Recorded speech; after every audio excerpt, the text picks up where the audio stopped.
जय हिंद। जाट रेजिमेंट का पूर्व सिपाही पवन डोकी आपका हार्दिक स्वागत करता है। पहले के वीडियो में दी हुई प्रतिक्रिया प्यार के लिए बहुत बहुत धन्यवाद। अगर आपने चैनल को अभी तक सब्सक्राइब नहीं किया है तो कृपया भी कर लें। आरक्षण अर्थात रिजर्वेशन केंद्र सरकार व उसके अधीनस्थ विभागों व कार्यालयों तथा राज्य सरकारें व उनके अधीनस्थ विभागों व कार्यालयों में की जाने वाली नियुक्तियों में संविधान द्वारा प्रदत्त आरक्षण के अनुसार मेरिट लिस्ट कैसे बनाई जाती है, यह इस वीडियो में बताया गया है।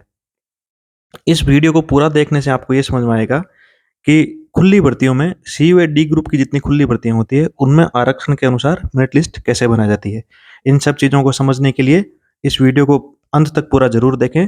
आपको सारी चीज़ें बहुत ढंग से समझ में आ जाएगी। रिजर्वेशन को समझने से पहले एक चीज़ और थोड़ा सा एक नई चीज़ बता देता हूँ। रिलैक्सेशन और रिजर्वेशन दो अलग अलग चीज़ होती है। पहला क्या है? रिलैक्सेशन। रिलैक्सेशन किसी भी पोस्ट के लिए आप एलिजिबल होने के लिए अगर आपको कुछ छूट की जरूरत पड़े, वो हो सकता है छूट आपके न्यूनतम योग्यता में हो सकता है या फिर आपकी उम्र में जो अधिकतम आयु सीमा है अगर उससे आप क्रॉस कर चुके हैं और उसको आपको छूट चाहिए तो एक तो वो है, या फिर आपको मिनिमम क्वालिफिकेशन जो चाहे 10वीं है, जिस भी परीक्षा को इन्होंने एकदम न्यूनतम योग्यता माना, अगर उसमें उसमें छूट का अगर प्रावधान लेने के बाद अगर आप एलिजिबल होते हैं तो वो हुआ रिलैक्सेशन। और दूसरा है रिजर्वेशन कि किसी भी पद के लिए टोटल अगर 100 पोस्ट है तो उनमें से अगर हम साधारण रूप से मान के चलें, इजीली समझ में आए इसलिए मैंने इसको 100 पोस्ट के लिए लिया है और 40% अनरिजर्व पोस्ट, ओबीसी की 27, एससी की 15, ईडब्ल्यूएस 10 और एसटी की 8%, मतलब 8 सीटें बताई गई है। तो ये है रिजर्वेशन। ये एसटी की 8 सीट रिजर्व है, ईडब्ल्यूएस की 10 सीट रिजर्व है, एससी की 15 सीट रिजर्व है, ओबीसी की 27 रिजर्व है और यूआर की 40। अब अगर आपको इस पद के लिए योग्य हैं, लेकिन जैसे आपकी अगर उम्र आपकी मिनिमम मान लेते हैं इसमें कि 30 साल आपकी मैक्सिमम उम्र होनी चाहिए, आपकी 30 साल और 2 महीने हो गई है, तो आप अपनी कास्ट या कैटेगरी का बेनिफिट लेने के बाद ही अगर इसके योग्य हो पाते हैं। जैसे ईडब्ल्यूएस में नहीं है लेकिन ओबीसी, एससी और एसटी में अगर आप अपनी कास्ट कैटेगरी का बेनिफिट लेने के बाद योग्य होते हैं तो वो हो आपको रिलैक्सेशन। अगर आप चाहे उसको रिलैक्सेशन लेना पड़े चाहे नहीं लेना पड़े, आप अपने अगर आपके पास प्रमाण पत्र है तो आप अपनी कैटेगरी का बेनिफिट ले सकते हैं। लेकिन अगर आपको योग्य होने के लिए इसकी सर्टिफिकेट की जरूरत पड़े तो फिर आपको उसी ही पोस्ट में जाना पड़ता है। इसका आगे भी देखने को मिलेगा। अच्छा, ये तो हो गया वर्टिकल आरक्षण इसको बोलते हैं, वो केवल एससी, एसटी, ओबीसी, ईडब्ल्यूएस और यूआर के लिए होता है। अब जो कुछ आरक्षण ऐसा होता है जो हॉरिजॉन्टल होता है, जैसे एक तो ईएसएम का एक्स सर्विसमैन और दूसरा जो पीडब्ल्यूबीडी होता है, पर्सन विद बेंचमार्क डिसेबिलिटीज। इनका रिजर्वेशन हमेशा हॉरिजॉन्टल होता है। हॉरिजॉन्टल यूं समझे कि उसके लिए वो उनका वर्टिकल नहीं हुआ, जो जिस कास्ट कैटेगरी का बंदा है उसको उसी में जाना होता है। इसको दूसरे अगर इस डायग्राम से समझे तो यूं होगा कि ये टोटल 80%, जो टोटल 100% है उसमें से 80% अनरिजर्व पोस्ट के लिए है और 20% है ये एक्स सर्विसमैन का उसके लिए। तो ये 20% वर्टिकल किसी के भी ग्रुप में हो सकता है। जैसे इस वर्टिकल आरक्षण को इसमें समझाया गया कि जैसे 40% यूआर है, 10% ईडब्ल्यूएस है, 15% एससी, 27% ओबीसी और 8% एसटी। अब इनमें से एक्स सर्विसमैन अगर बीच में गोला बनाए तो ये टेढ़ा मेढ़ा सा आएगा। ये किसी का भी कितना भी बंदे हो सकता है कि किसी का बिल्कुल भी एक भी बंदा नहीं हो और किसी में बहुत सारे आ जाए। तो ये मोटा मोटी ये होता है वर्टिकल, और ये एक्स सर्विसमैन और पीडब्ल्यूबीडी का हॉरिजॉन्टल रिजर्वेशन। अब मैं आपको एक कुछ 100 पोस्ट का एक उदाहरण से समझाता हूँ कि मान लेते हैं 100 पोस्ट है, न्यूनतम योग्यता उसमें जो भी रही हो 10वीं या 12वीं, मान लेते हैं 10वीं है, और उम्र उसमें अधिकतम आयु सीमा रही है 30 वर्ष, और आरक्षण यही लेके चलते हैं। आप जिस भी एग्जाम दें हो सकता है कि ये ओबीसी का 27 के बजाय कम हो सकता है, एससी का 15 के बजाय ज़्यादा हो सकता है, ईडब्ल्यूएस का 10 ही मिलेगा, एसटी का हो सकता है 8 के बजाय ज़्यादा हो सकता है। जितना भी हो, इससे केवल सीटों की संख्या पर फर्क पड़ना है, लेकिन जितनी भी सीटें हैं उसको मेरिट कैसे बनाई जाती है वो आपको बताता हूँ। तो इसके लिए सबसे पहले क्या किया जाता है कि जितने बंदे एग्जाम दिए हैं उनमें से जैसे डॉक्यूमेंट वेरिफिकेशन में बहुत सारे लोग छंट गए, मान लेते हैं कि अब उन लोगों की लिस्ट है जो कहीं छंटे नहीं है या जो एकदम फिट है और पास है, मिनिमम क्वालिफिकेशन उनको सब में वो एकदम सही है। तो ऐसे में उनको डिसेंडिंग ऑर्डर में बनाएंगे। डिसेंडिंग ऑर्डर में ऐसे कि सबसे जिसके ज़्यादा नंबर आए हैं उसको सबसे ऊपर, उसके बाद जैसे इसके 98, उसके बाद 97, 96, 95 इजीली समझ में आए इसीलिए। और मैंने पहला कॉलम रखा रोल नंबर का, ये R1 है, किसी का रोल नंबर, किसी का R2 है, किसी का अलग अलग नाम होगा तो ऊपर नीचे किसी का फर्क नहीं पड़ना है, इसलिए मैंने इसको सीक्वेंस से रखा ताकि आपको समझाने में थोड़ी आसानी रहे। अब ये सब जो सबसे टॉपर बंदा है, अच्छा पहले सीट का देख लेते हैं। इसमें 20% मान लेते हैं कि एक्स सर्विसमैन के लिए आरक्षण है, तो हमने सबसे पहले ये ESM 1 से लेके 19 और एक अगले पेज में है ये 20 तक हो गया एक्स सर्विसमैन का आरक्षण। ये हमने पहले सबसे ये ड्रॉ करके रख लिया। ठीक, उसके बाद UR की 1 2 3 इस तरह से 40 तक, और फिर उसके बाद ये OBC की 1 से लेके 27 तक, SC की लेके 15 तक और ST की 8 तक, ये अलग अलग जगह रख ली। फिर उसके बाद ऊपर से 1 नंबर से शुरू करेंगे। ये बंदा आगे लिखा एज, इसका मतलब ये इसलिए बताया गया कि ये बंदा एज में रिलैक्सेशन लेने के बाद ही अगर एलिजिबल हुआ है, मेरिट नंबर 1 पर है, लेकिन अगर ये इसको आरक्षण का रिजर्व बेनिफिट नहीं मिलता तो ये एलिजिबल ही नहीं होता। इसलिए इसको आरक्षण में इस प्रक्रिया के तहत उसको अपने सीट में ही जाना पड़ेगा, क्योंकि अगर ये इसका बेनिफिट लिए बिना योग्य नहीं था। तो इसको सबसे पहले लिख दे यहाँ पर ST1। फिर उसके बाद 2 नंबर पर जो बंदा है, सेम कहानी लगभग इसकी है कि इसको भी एज ओवर एज हो गया था, एज का रिलैक्सेशन लेने के बाद ये अगर ये फिट हुआ है, योग्य हुआ है, तो फिर ये रहेगा SC1। इसी तरह 3 नंबर पर जो बंदा है वो OBC का है और इसको ओवर एज हो गया था, OBC का रिलैक्सेशन लेने की वजह से अगर योग्य हुआ है तो ये रह गया OBC1। फिर इसके बाद 95 पर आ रहा है जनरल EWS, ये रहेगा UR1, अनरिजर्व है, UR मतलब अनरिजर्व है। फिर उसके बाद चाहे अब कोई भी हो इसमें, ये सब जनरल का है, ST का है, जनरल जनरल OBC ST, अब ये बीच में एक ST का है, तो यहाँ तक हो गया 1 2 3 4 5 6 7। अब ST का जो बंदा है ये भी ओवरेज था और इसको एज में रिलैक्सेशन लेने के बाद हुआ है, तो अभी तक पहले ST कितने आ गए थे, ST का ऊपर एक बंदा है, ST1 था, यह जाएगा ST2। इसी तरह इसके बाद तो यहाँ तक UR7 आ गया था। ठीक, इससे नीचे वाला SC का है लेकिन ये UR8 होगा, जनरल EWS UR9 होगा, इसी तरह 10 11 12 13। फिर उसके बाद एक और SC का बंदा आया 18 नंबर पर, जो एज में रिलैक्सेशन लेने से एलिजिबल हुआ है, तो ये इसलिए पहले के अभी तक SC कितने आ गए थे, SC का आ गया था एक बंदा, तो ये रह जाएगा SC2। एक ऊपर है, ये यहाँ पर SC2, तो इससे ऊपर वाला UR13 था, इसके नीचे वाला ठीक UR14। इसी तरह फिर एक OBC का बंदा आया UR16 के बाद, जो एज में रिलैक्सेशन लेने से, एज के बजाय क्वालिफिकेशन में भी हो सकता है, एज का इजी समझ में आए इसलिए ये रखा है। अब ये क्वालिफिकेशन नहीं, एज में रिलैक्सेशन लेने से एलिजिबल हुआ है, इसलिए ये OBC में जाएगा। OBC में अभी तक कितने ऊपर आ चुके हैं, OBC का एक बंदा आया, तो ये हो गया OBC2। फिर उसके बाद UR की शुरू हो जाएगी 17 18 19 20, इसी तरह ये। अच्छा, इससे पहले एक चीज बताना भूल गया, सबसे पहले ये जो 20 सीट एक्स सर्विसमैन की है, इनमें से देख लें एक्स सर्विसमैन कौन कौन है। सबसे पहले 20 एक्स सर्विसमैन देखेंगे, ये इस तरह मेरिट बाद में बनाएंगे। तो अभी तक सब एक्स सर्विसमैन कहाँ से स्टार्ट हो रहा है, देखो जल्दी से।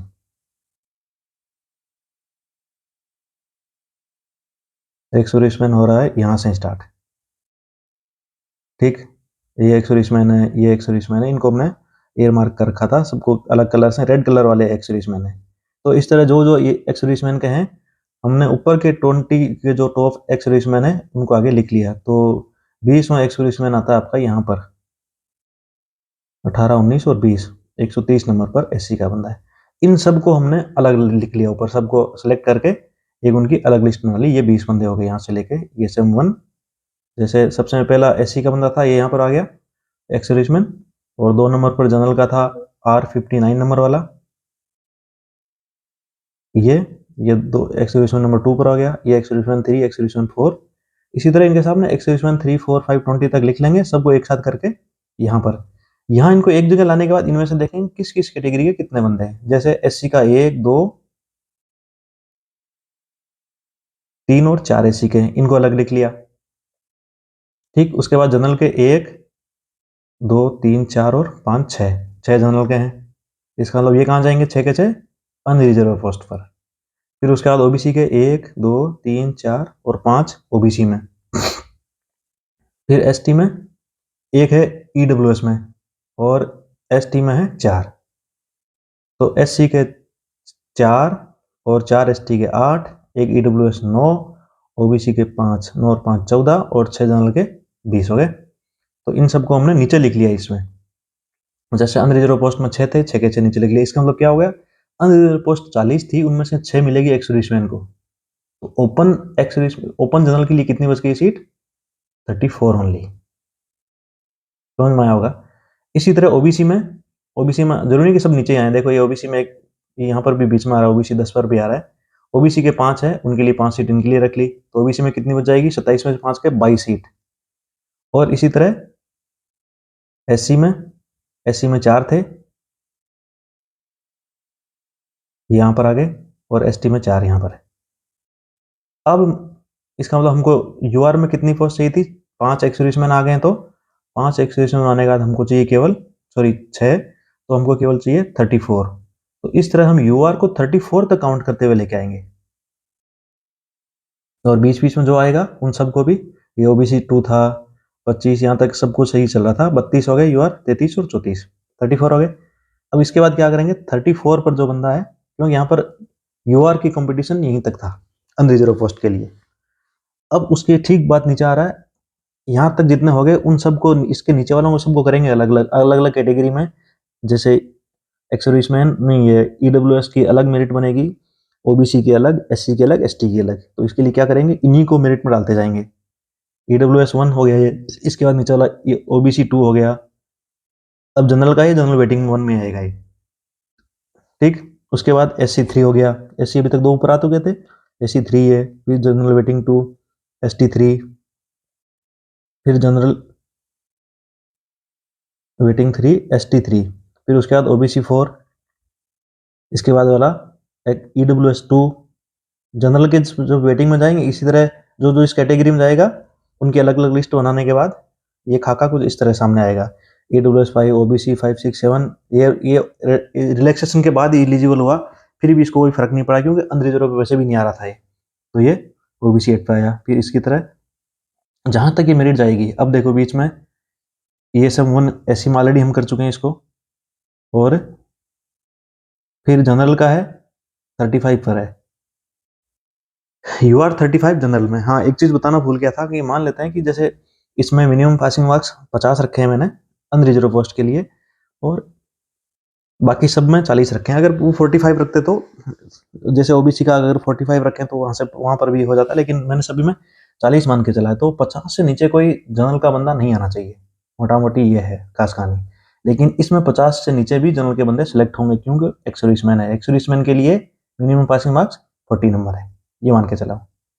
तो इस 50 से नीचे भी अगर जनरल आएगा तो केवल वो इसका एक्स सर्विसमैन का होगा।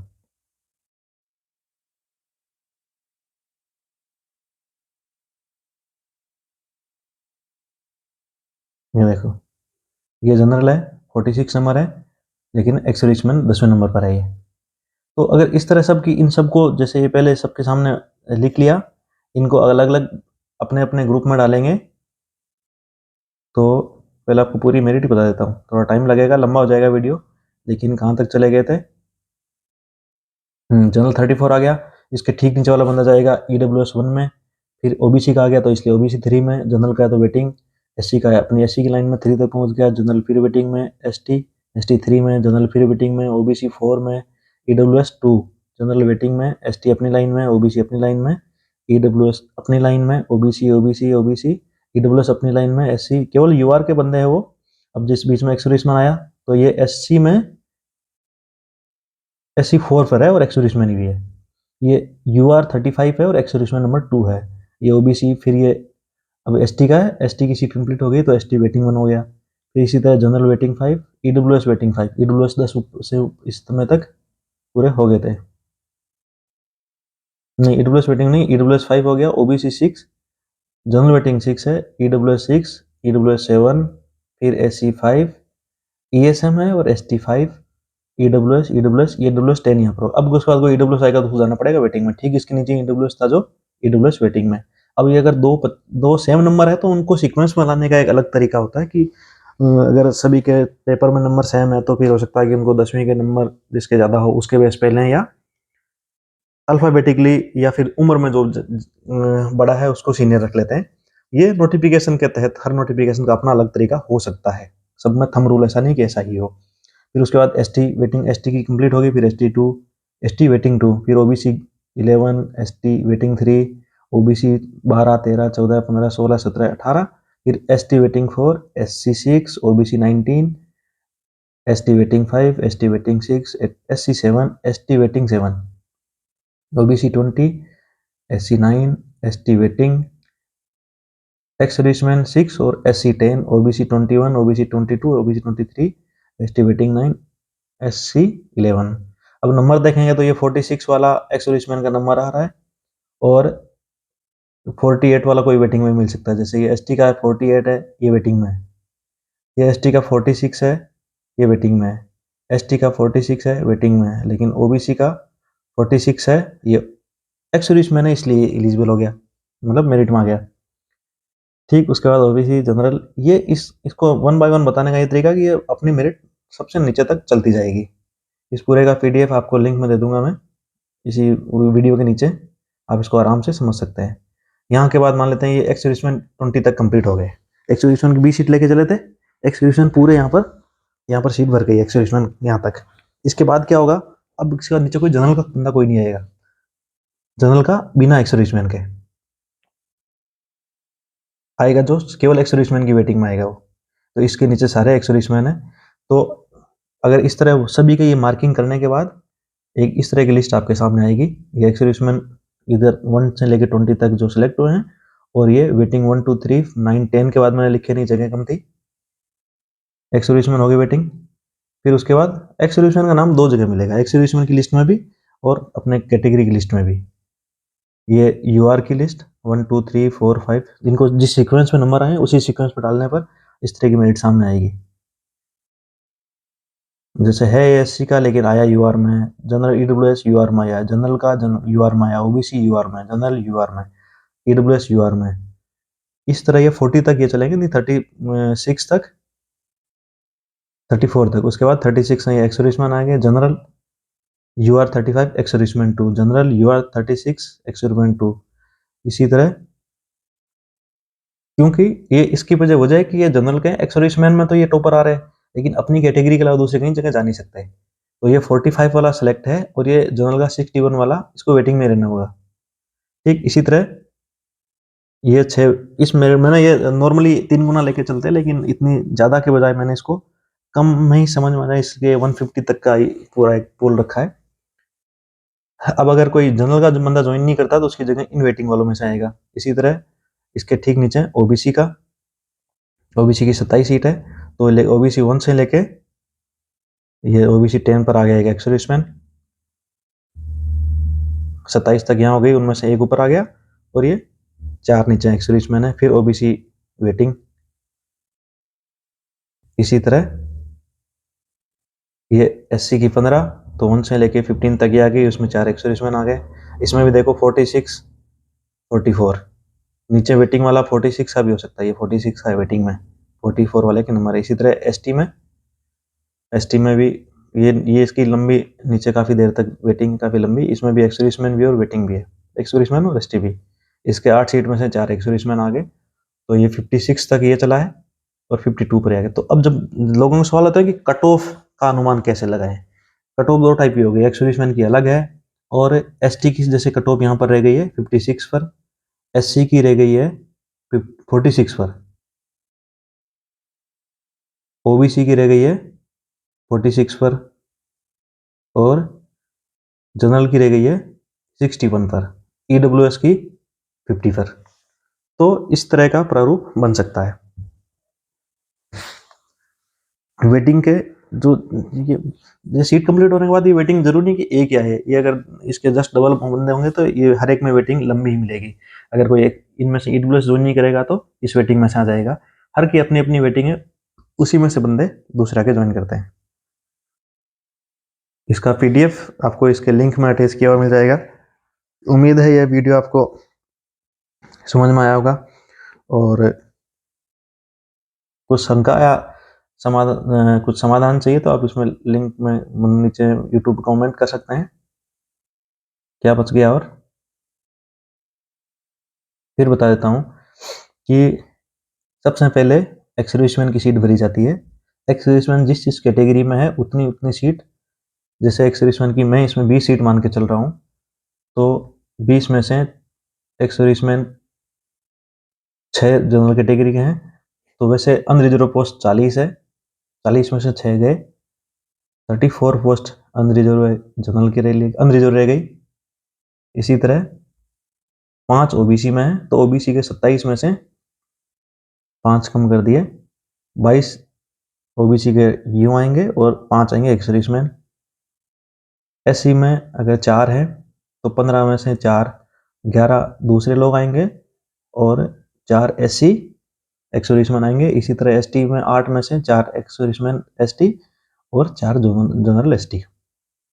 सबसे पहले एक्स सर्विसमैन की बनाने के बाद फिर उनको डिसेंडिंग ऑर्डर में कर लेते हैं। एक्स सर्विसमैन की अलग से लिस्ट नहीं बनाते हैं, डिसेंडिंग ऑर्डर में सभी को करके सबसे पहले ऊपर की यूआर में केवल वो लोग नहीं आएंगे जो कास्ट कैटेगरी का बेनिफिट लेने से एलिजिबल हुए हैं। ये तीनों ये अपनी अपनी कास्ट कैटेगरी में जाएंगे स्टार्टिंग से ही, और यूआर की पोस्ट बढ़ने के बाद सभी कैटेगरी को अपने अपनी अलग एक मेरिट बनाते हैं और उनमें से जितनी पोस्ट होती है उसमें भर देते हैं, माइनस उनमें से पहले से ही एक्स सर्विसमैन को पहले फिट कर लेते हैं, फिर बची प्रोसेस इस तरह। तो ये नॉर्मली मोटा मोटा तरीका होता है। अब आपकी सीट यहाँ पर 100 के बजाय 200 हो सकती है, 100 के बजाय 50 भी हो सकती है, 400 भी हो सकती है।